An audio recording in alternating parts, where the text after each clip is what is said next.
Good morning students. This video is in continuation of the animal tissue. So far we have studied about epithelial tissue, muscular tissue and nervous tissue. Epithelial tissues, those tissues which form the covering of the body and the linings of various organs. Helping in the main function is protection, secretion and absorption.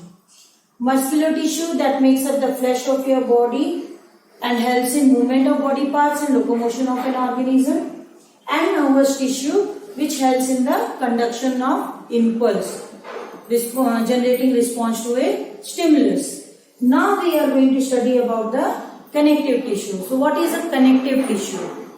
Connective tissues are those tissues that connects two different parts of the body.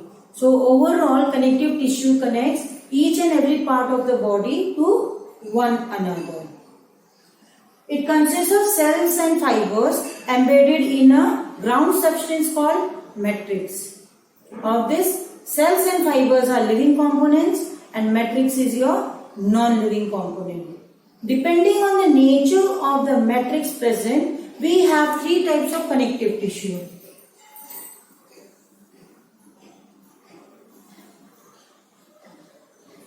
They are connective tissue proper,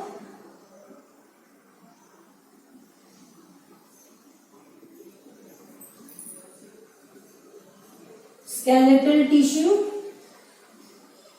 and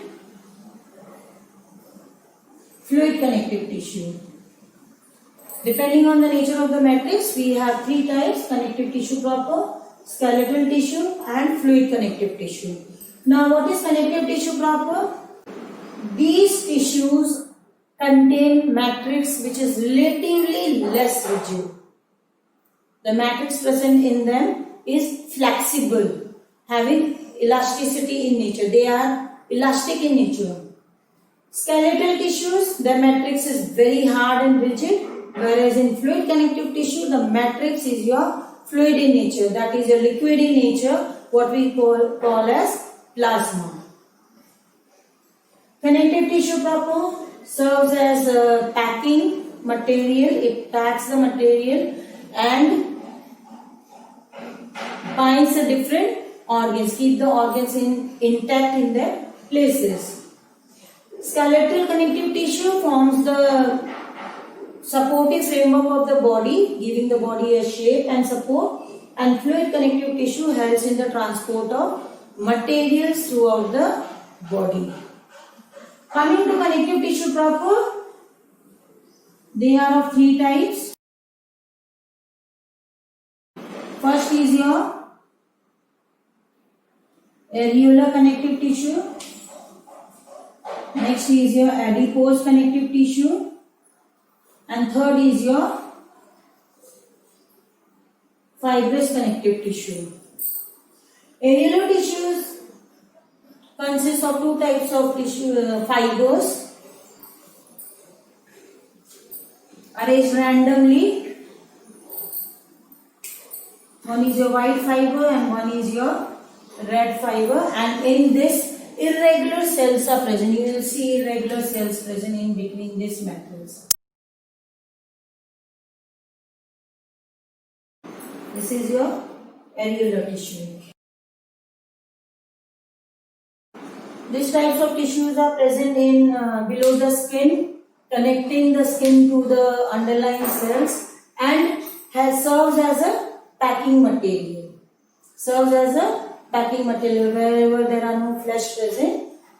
This areolar tissues keeps the organs intact in their places.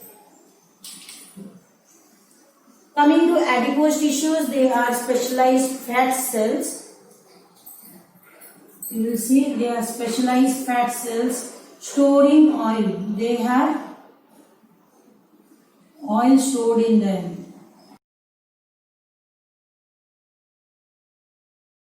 These cells are also present underneath your skin, forming a packing material, forming a insulatory material.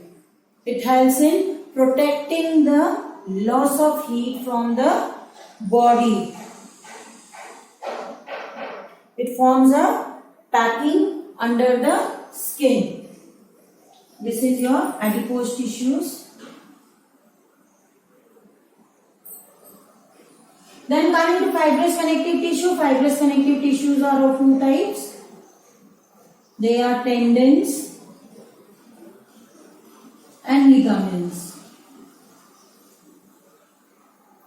They are tendons and ligaments. Tendons join bone to muscles.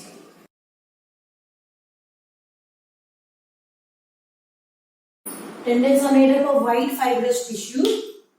They are made up of white fibrous tissue connecting muscles to bones or bones to muscles. Whereas ligaments are those tissues which joins bone to bones. They are present at the joints, at every joint of your body. Ligaments are present. They are made up of yellow fibrous tissue and connects bone to bone.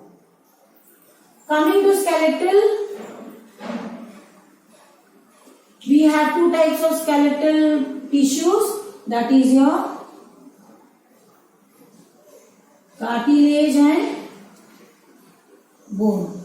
In skeletal connective tissue, the matrix is very rigid. So cells are embedded or fixed in the matrix. The cells of cartilage is known as chondrocytes.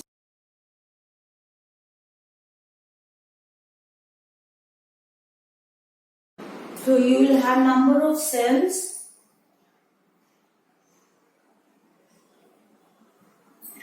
embedded in the matrix. So this is your matrix and this is your cartilage cell, chondroblast. This is your cartilage. So cartilage has thick matrix with chondroblast embedded in it. Cartilage is a non-porous tissue. Though they are elastic in nature, but they are non-porous. Whereas bones on the other side are porous tissues. They are porous. You will see a central canal and different cells. These are osteocytes, your bone cells.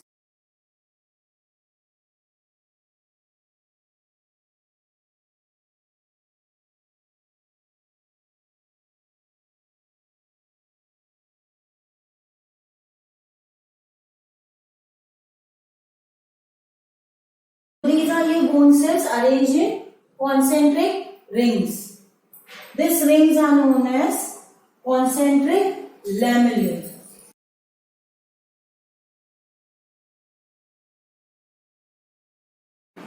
These rings are known as concentric rings and each cell is known as osteocytes.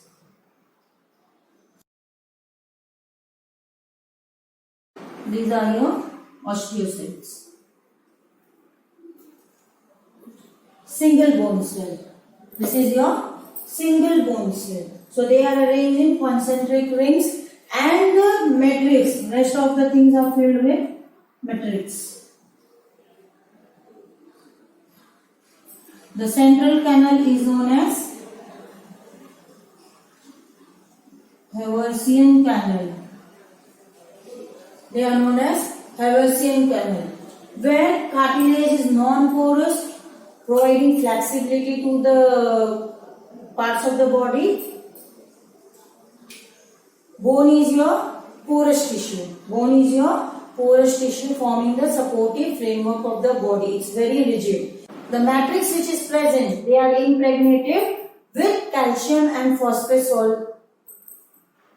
It's carbonate and phosphate salts of calcium and magnesium.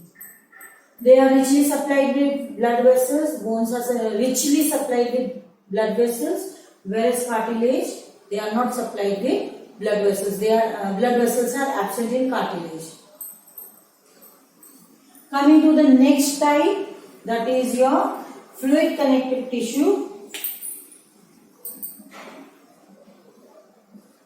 We have two types of fluid connective tissue. One is your lymph and other is your blood. Lymph and blood. Lymph is a colorless fluid, straw colored fluid present in the lymphatic system between the tissue fluids. It is also present in tissue fluids, that is your intercellular spaces of the cells. Whereas blood flows in a closed system called blood vessels. They are it comprises of two parts, that is your plasma and corpuscles.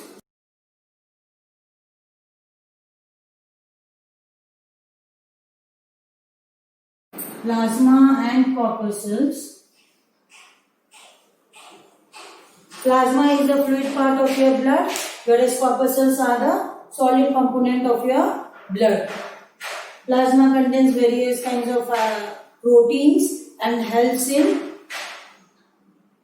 the cells to move to different parts of the body. The corpuscles, they are of three types.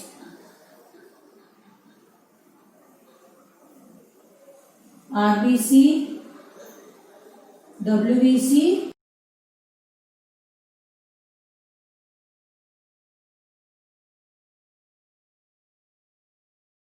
and platelets. Corpuscles are of three types: RBC, WBC and platelets. RBCs are your red blood cells, WBCs are your white blood cells, and platelets are your cells responsible for blood clotting. RBC is responsible for carrying oxygen to all the body cells via hemoglobin. WBCs are the soldiers of your body, helping to defend your body from different kinds of infection. So let us see all the blood cells with the help of diagrams. First we have RBCs.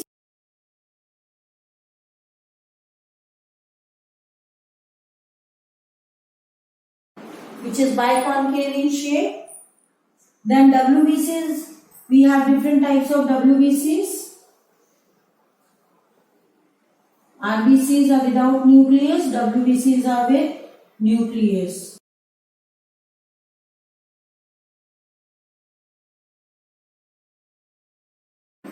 These are your different types of WBCs.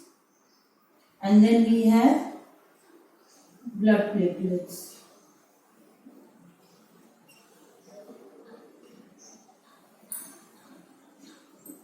So this is all about your animal tissue and different types of animal tissue.